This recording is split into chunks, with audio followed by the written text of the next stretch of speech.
Madame, Monsieur, bienvenue ici dans ce coin chaud de la capitale de Yaoundé. Nous sommes bien évidemment à Lion Indomptable.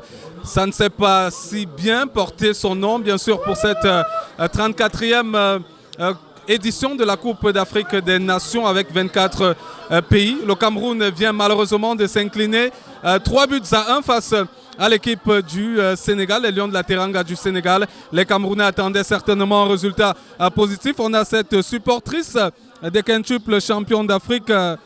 Vous vous présentez. Madame Clara. Alors Madame Clara, cette rencontre, vous êtes certainement déçue? Je suis déçue, mais je suis fan de football et je connais le fair play. Pour moi, je sais que gagner, perdre, c'est normal. Et je dis aux Camerounais qu'ils se sont battus et il faut qu'ils reviennent au pays où on travaille. Et je sais que le problème du football de Cameroun, c'est parce qu'il n'y a pas l'ensemble. Les gars n'ont pas eu le temps de jouer en collectif. Moi, j'ai vu que c'est ça qui est le problème du stade. Donc c'est un problème de temps, de harmoniser tout ce collectif-là bien. Oui, c'est ça le problème du football camerounais. D'accord, merci. On va prendre également un autre fervent supporter des Lions Indomptables du Cameroun. Vous le voyez d'ailleurs aux couleurs tricolores. Vous vous présentez? Oui, moi c'est Monsieur Samen. Alors Monsieur Samen, défaite 3-1, certainement beaucoup de tristesse, de la douleur également. Je suis très triste, je suis déçu énormément, mais je reste patriote, je reste derrière les Lions Indomptables. J'espère que le dernier match, on pourra le remporter et puis le sort fera le reste.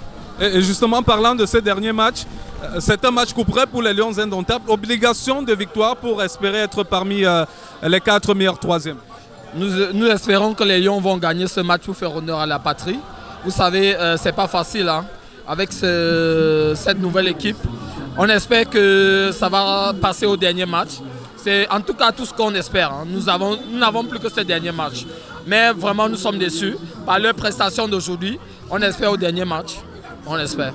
D'accord. Est-ce que Rigobert Song a pu améliorer quelque chose? Est-ce que le problème, c'était plutôt ses joueurs? Écoutez, le problème, ce n'est pas le coach, vous voyez. Même si le coach a une part de responsabilité très importante, mais il faut quand même que les 11 que le coach fait entrer, les gars doivent un peu mouiller le maillot. Les gars n'ont pas le Hemley. Nous sommes déçus, ils n'ont pas le Hemley. C'est ça qui nous a tués. Manque de qualité technique, le Hemley aussi. Voilà. On espère que le dernier match, on va mettre ce qu'il faut pour le remporter. Alors merci. Vous l'avez écouté, les joueurs manquent véritablement de Hemley pour remporter les rencontres. La faute n'est pas imputable ce soir à l'entraîneur sélectionneur ou alors au manager sélectionneur des Lions Indomptables du Cameroun. Ce sera donc la deuxième victoire face à cette équipe camerounaise.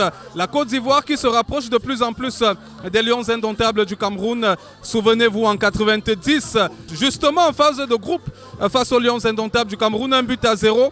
Cette fois-ci, c'est 3-1. Le Cameroun avait redressé la pente en 92 en s'imposant 2-0. En 2000, lors du 4e sacre continental des quintuples champions d'Afrique, il s'était imposé à la séance fatidique des tirs au but, 3 tirs contre 2. Et puis en 2017, c'était en quart de finale. Cette fois-ci, ça n'a malheureusement pas marché. Ça fait donc 3 victoires pour le Cameroun en phase finale de Coupe d'Afrique des Nations contre 2 pour les Lions de la Teranga du Sénégal. On espère simplement que lors de la dernière rencontre du Cameroun, ce sera face aux Scorpions de la Gambie, que les poulains de Rigobert Song vont redresser la pente pour essayer d'être parmi les 3 meilleurs troisièmes ou alors les 4 meilleurs troisièmes. En direct du Lion Indomptable, je suis Joseph Patrick Bala pour le 20h.